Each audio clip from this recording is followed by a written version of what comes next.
Hello and welcome to ICA in Conversation that focuses on current issues and challenges in the context of compliance and counter-financial crime. I'm Tim Tyler, and coming up we're going to consider the relationship between the business and in particular compliance and the board, why this matters and how we can ensure it is effective. So this is the first of 4 consecutive In Conversation podcasts on the theme of board engagement. These will take place at the same time on each Wednesday in February. So next week I talked to Jason Holt about the MLRO relationship with the board. On the 18th of February, I talked to Suzanne Alfs about the particular issue of board engagement on cyber security. And on the 25th, I'll discuss the psychology of governance and in particular how good boards can make poor decisions with Paul Eccleston.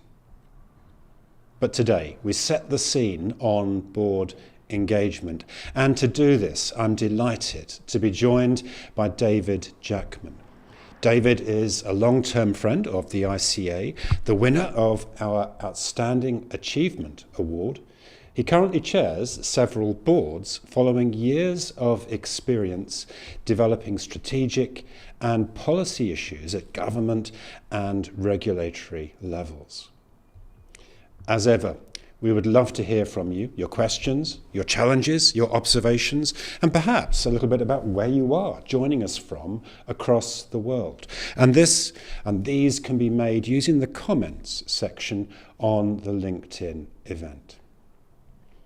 But for now, David, can I thank you sincerely for joining me for this conversation?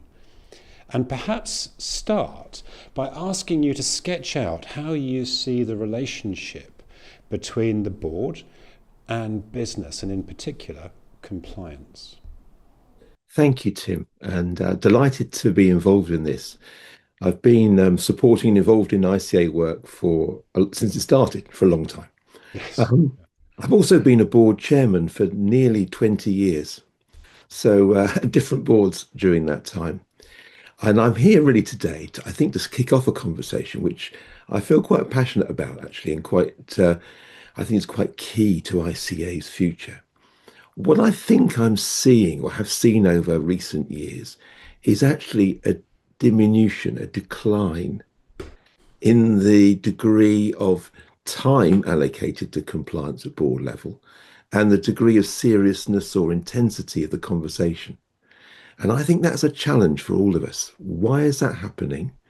And what could we do? And when I say we in this context, I mean compliance professionals do to make that possibly become reversed or make the best of what we have. So many questions coming from that. And of course, the first would be, well, if we are seeing a decline, is that perhaps a measure of success, that boards feel more confident and assured in this? It is, actually, and that's part of the problem, really, Tim. A lot of boards would like compliance to go through the board meeting as a subject as quickly as possible. Within minutes, a quick nod. They're quite reluctant, even with me chairing them, they're quite reluctant to engage in the detail. And what they really want to see is it's all under control. Clearly, if there are outliers, there are red flags that are coming up, they will want to find out how to solve those. But actually, the name of the game is to make compliance as painless as possible. And compliance, have done a good job in that. We've reduced the amount of stress across the system, I think, by being simply better at our game.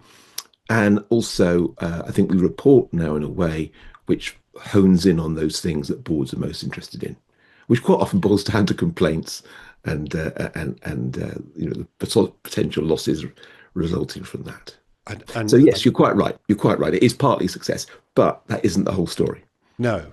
And we're going to be talking about the nature of that engagement in a moment, but I wonder if I could just develop this line a little bit more with you. So board expectations from compliance are really, are we safe? Is there something that we should be aware of in terms of risk or opportunity, and can we be assured that we can get on with the business of making money? But I wonder whether the perception goes further than that, or if it doesn't, whether there's an opportunity to. So I'm thinking here in particular about seeing compliance as a partner rather than just as a gatekeeping function. And I think we can reflect, can't we, over the last decade, 15 years or so, that compliance itself has evolved. So I wonder, how do you see the role of compliance within a business? Is it mainly about gatekeeping, assurance? Are we safe? Are we in a good place? Or actually, is it deeper than that, about how can we work together, partnering with compliance to realize the opportunities? Well, that is the big question. And I think we have rather painted ourselves into a corner in becoming very good at, as you say, and AI makes this even stronger, really, very good at the data crunching, matching the rule requirements with our performance. And I guess also emphasizing the message that compliance is good business sense, and therefore, good compliance is going to be essential to the business case. What we haven't done, I think, and where I'd like to sort of depart from current thinking, is we haven't really wanted to become strategic proposers of new ideas and new opportunities. That's quite risky. And we've not really wanted to express judgments and opinions about bigger issues. And I think for me, you know where I'm going to go with this, what boards are interested in are some of these broader general issues, which they do understand impacts of business, and they don't hear coming from compliance. They probably don't hear it from other people too. So that's an opportunity. But they could be open to hearing about some issues that I think are very important to boards. I mean, let's just take ESG, because that is my particular hobby horse right now.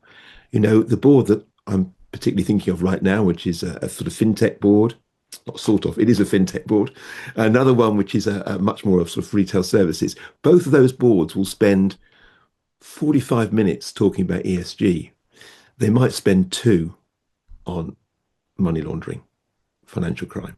And that's probably a year as well, by the way, on that second point. Yeah, I mean, so that of course raises a question. Well, proportionally, what's the appropriate amount of time? But I guess coming to your example there of ESG, is the board discussing it because it's interesting and it engages them at a sort of emotional as well as a cognitive level? Or are they discussing it because they see it as vital to the future of the company? I guess it's a combination of both. Oh yeah, both. Definitely both. It's not, and this is interesting, it's not primarily because they see it as a threat. And I think compliance again, have worn down boards by emphasizing threat and using the fear factor. Of course, and that was a big deal 10, 15 years ago. But we've largely got over that. And of course, it is a threat, and you don't mess up your cash return, because that's unbelievably important to regulators, disproportionately, I think, in relation to other things. Don't mess up your capital adequacy returns, because that really matters too. So there are certain sort of absolute, I would say, red lines there that you can't afford to neglect. However, what is interesting about, let's say, ESG is it talks about outcome, which is about the overall effect of the company and all that the company does. That's interesting. That's interesting to the board, and they know that's interesting to customers, potential customers, and investors.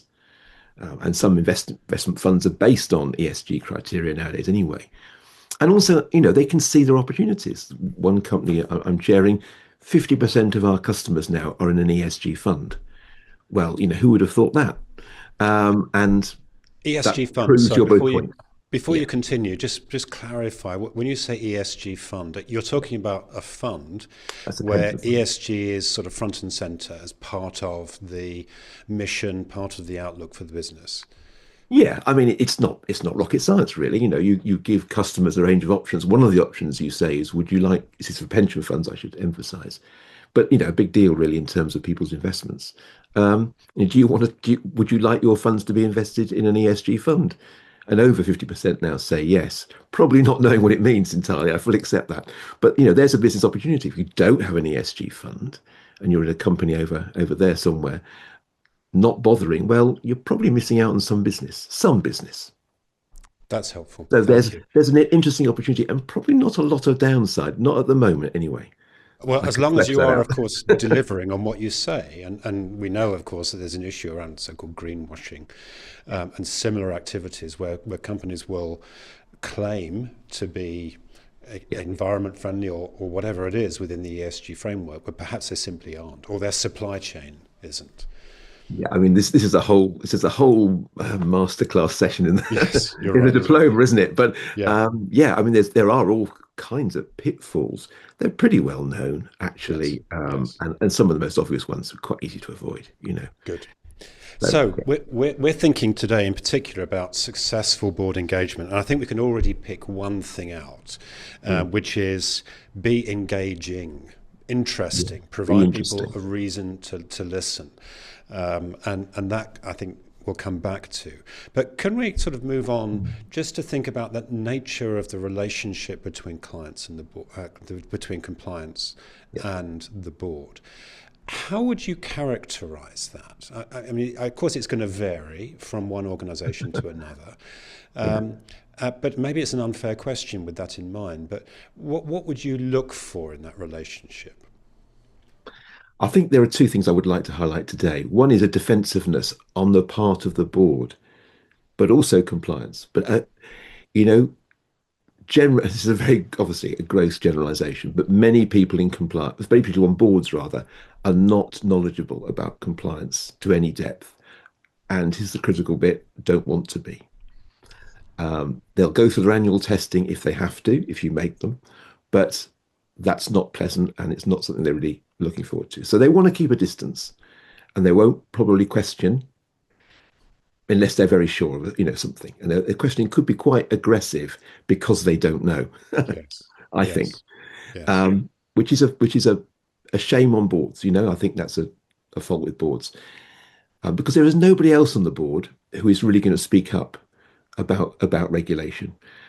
Part of my mission here today and with the ICA is to try and encourage firms to see compliance people as being worthy full-time members of boards.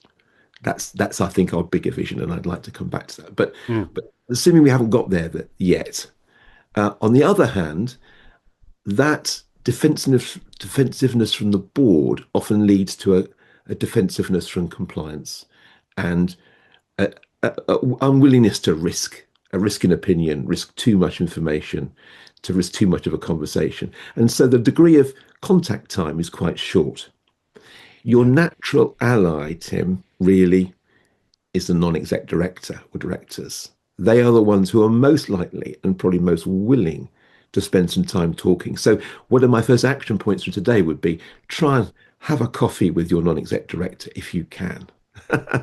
And start to find out what they're interested in and fly some kites. See what they would like to talk about. And it may well be that they'll say, well, we'd like to hear from our compliance officer on X. And it probably won't be AI. It might be AI nowadays, but it probably won't be techie.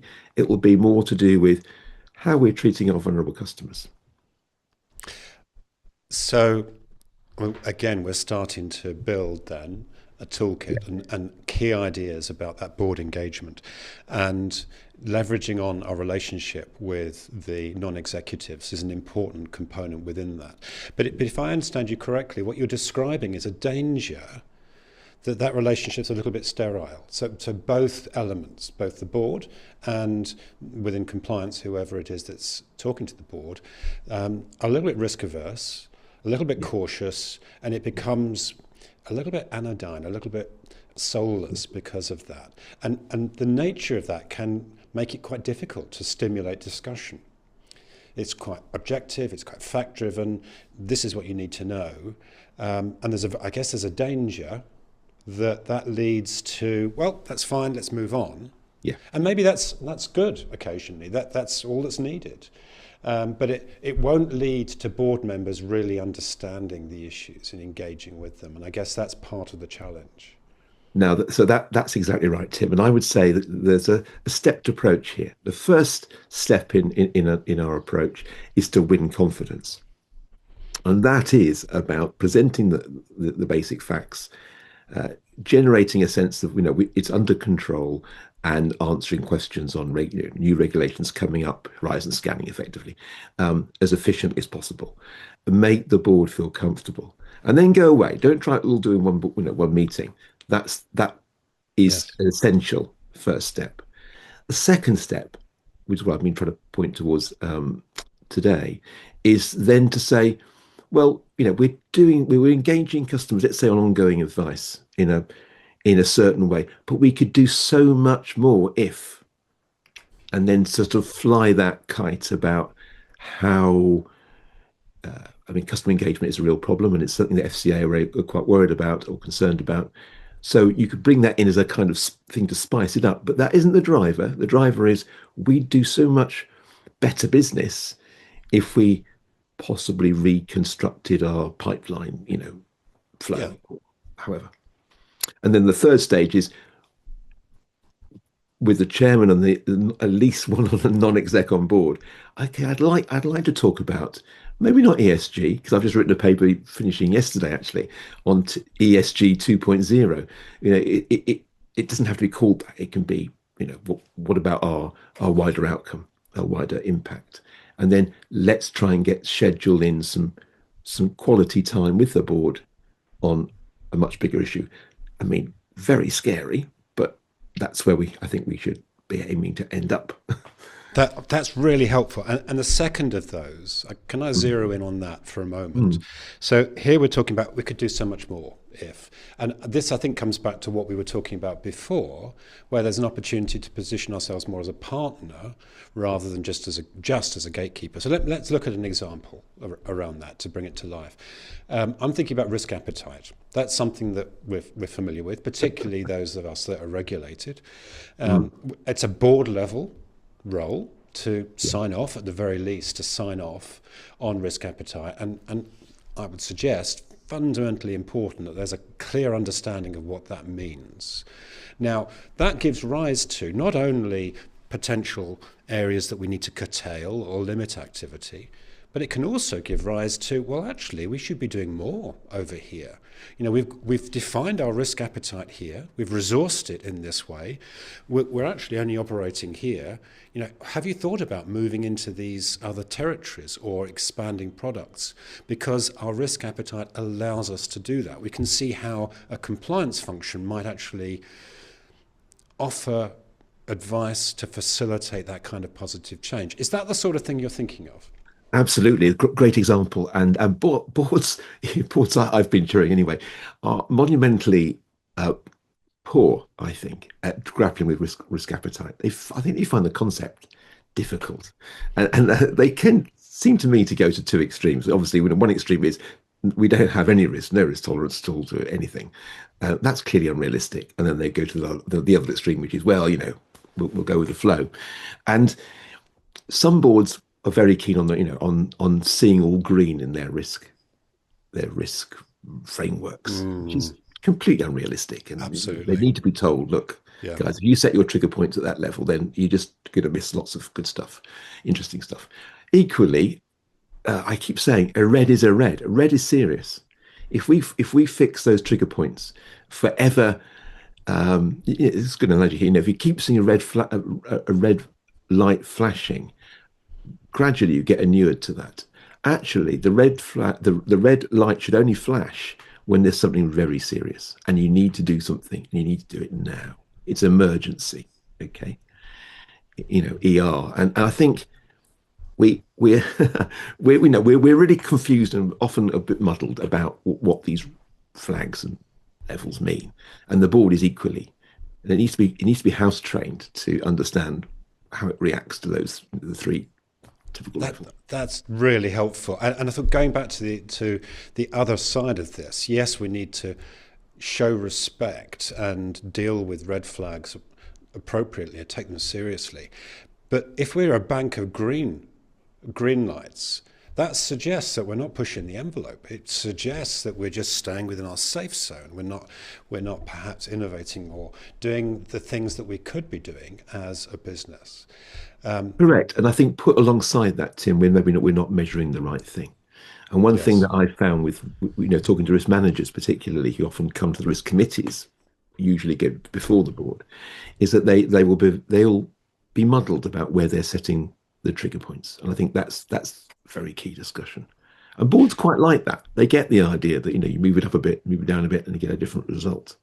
Okay. So focus on trigger points is a message. Thank you. We're going to come on, if I may, to unpack that a little more. But before I do, can I just mention that it would be great to hear questions from colleagues around the world. You've probably noticed that I'm looking down from time to time. I've got the LinkedIn feed in front of me, and I'm keen to see any questions or observations that colleagues may have, perhaps a different perspective around this, and that I'll bring to you at the appropriate time, David. But in the meantime, I wonder if we could sort of drill down a little bit and think about the practicality of this. So one question might be, when would you expect the compliance function, or for that matter, any other part of the business, to be engaging with the board in some way, whether it's briefing them or something similar? You mentioned trigger points. So one natural point might be a change in risk. But what are the other times or occasions where you would expect to see some kind of engagement, briefing, or other communication? Yes. What I've observed over the years, I've experienced different board cycles. So, I'm quite a fan of a more regular board. Maybe monthly is too often because it puts a strain on producing papers very regularly, obviously. But probably bi-monthly, I think, is probably my favorite style and a system. When they become quarterly, then the gaps between board meetings really have become too long, and it's quite difficult to build a you're building a relationship with these folk. And so I think, first of all, that matters.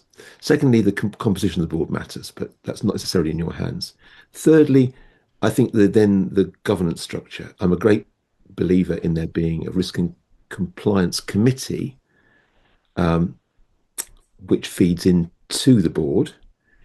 Sometimes, you really have to be very careful about avoiding duplication, but nevertheless, it gives you two cracks of the whip. And another point that relates to that is the presence of compliance at the board level. So if you have a risk committee, that doesn't mean to say that nobody from compliance turns up at the main board meeting. Unfortunately, what we've seen probably more of recently is somebody who is already, is on the main board, being given, probably reluctantly, compliance as an additional responsibility, and they report for the risk and compliance committee. And that's where I think that's a block. Maybe it's a COO or something of that sort. And then you've really got a block. And I would argue that no, you need to have somebody who has the necessary expertise, the regulatory expertise, particularly, to be on the main board, as well as, possibly somebody with carrying a different title who may be more senior, sure.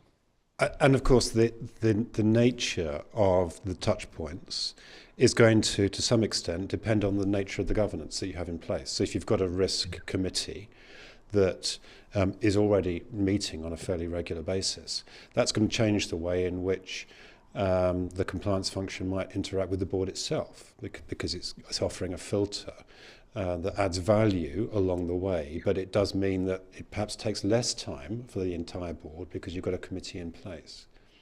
Well, I mean, talking to those who in the UK just for a second, we'll all be aware that consumer duty has been a big deal in the last couple of years. Now, and the reports are quite hard to write, and there are many different styles, and people, may have thought they cracked it or whatever. But it's been very good to get pretty much all the board members involved in writing papers, literally, in other words, sticking things under their noses that otherwise they wouldn't necessarily see, with actually great effect. I mean, producing good results.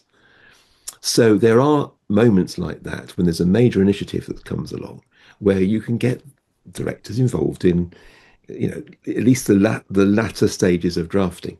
I think that's a good thing. And then, of course, if something significant comes up, which is a problem, I guess it will have to be a problem, then you may well then have a side meeting separate from the board to to focus on that. And and then again, in the UK context, dare I say, you have a Section 166 report that brings on another layer of requirement. As a non-exec director, I've been involved in being the regulator on the 166 committee. So the FCA gave it over to me to be them on the, and that saved. I mean, I can't tell you how much money that saved, but that's a great step forward.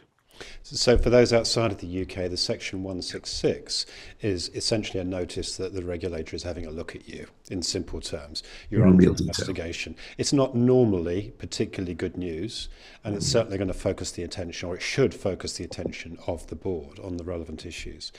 I'm not seeing any questions, interestingly, coming from colleagues around the world. That's not a problem, because I'm very keen to ask you about how we win confidence. So you've touched on that sort of 3 stages in terms of our developing a relationship with the board. Establish confidence with individuals and with the board itself. Secondly, you talked about how presenting compliance as part of a wider solution, as a partner. What can we do more of? And offering that kind of advice will change perhaps perceptions around the nature of compliance. And then the third step you talked about was maybe talking to the chairman or non-executives about particular areas like ESG, and stimulating a little bit of discussion and interest. But can I go back to the first of those, which is around building confidence? I guess part of the answer is obvious. You need to be reliable.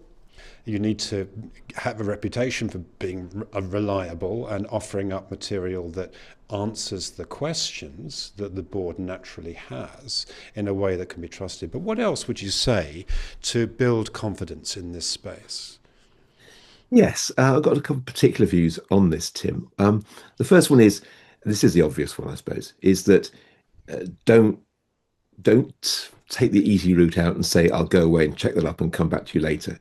If at all possible, try and give hopefully the right answer straight away. There's nothing that directors hate more, I think, than a compliance person who hasn't got a real handle on the rules. Yeah.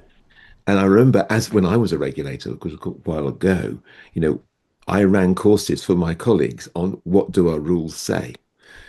The regulators need to know what their rules are as well. But given that, actually compliance people do need to be able to literally recite, I think, key rules and be on top of those and make decisions and make judgments. So don't hide really from those calls. So I guess the second point probably would be data, and this is obviously very much an AI subject. There's a massive data. It's picking out the right data. It's picking out the data that shows the trend and the transition, and as you say, the trigger point. It's not routine data that kind of doesn't even get looked at. And my third point, I'd like to go. I thought of a third point really, which is beyond all of that. I still believe it's not good practice to get anybody just to ask you yes/no questions. Try and get them to do some thinking too. So can you convert a black and white question into actually, a question for the person who asked it? What exactly could we be doing as a board that's more supportive of this area, or whatever? Make a question. Come back with a question as well as the right answer. Thank you. Really, yeah. So can I, again, if I may, going back to something that you just talked about, and you described the importance of being able to answer things at the time. And to some extent, that needs a little bit of anticipation, not only being thoroughly immersed and having a confident understanding of the issues, but actually anticipating what are the possible questions, where might this go? But I'd like to ask you about your expectation as the chair. When you're talking to someone from compliance, of course you expect them to know compliance. But would you expect them also to know the business, to know the supply chain, the operating model, the way in which the business is evolving, what the strategic direction is? I'm afraid to say yes as well. It's that old problem. You need to know both. Yes. But you definitely need to know your rules without equivocation. Don't blink. um, Yes. so that does still come first, but then yes, you need to know, and you need to know particularly where the future's going, the strategy. So you need to be there at strategic discussions. And I think you could argue to be effective as a compliance professional, Yeah. we need that understanding and the insight to act as a partner to the business. We need to know where the business is going so that we aren't just positioning ourselves in an ivory tower waiting for things to go wrong or waiting to be asked the question. That's not a good look. It's not a good But look. thank you. That's really, really helpful. We've talked about a lot, and here we are coming towards the end of our 30 minutes. We've talked about a lot, including the importance of that relationship with the board. I think some of the nuances around it, which can be at an individual level. And you talked about the importance of developing a relationship, for instance, with non-executives, with the chairman. But in order to do that, establishing confidence, offering some comfort around the key issues, but also offering a perspective which goes beyond that, which is around how can we be better, how can we do more, how can we, for instance, we looked at the example of risk appetite, how can we realise more within our risk appetite. You, I think, really helpfully gave those 3 steps around how we can best achieve that.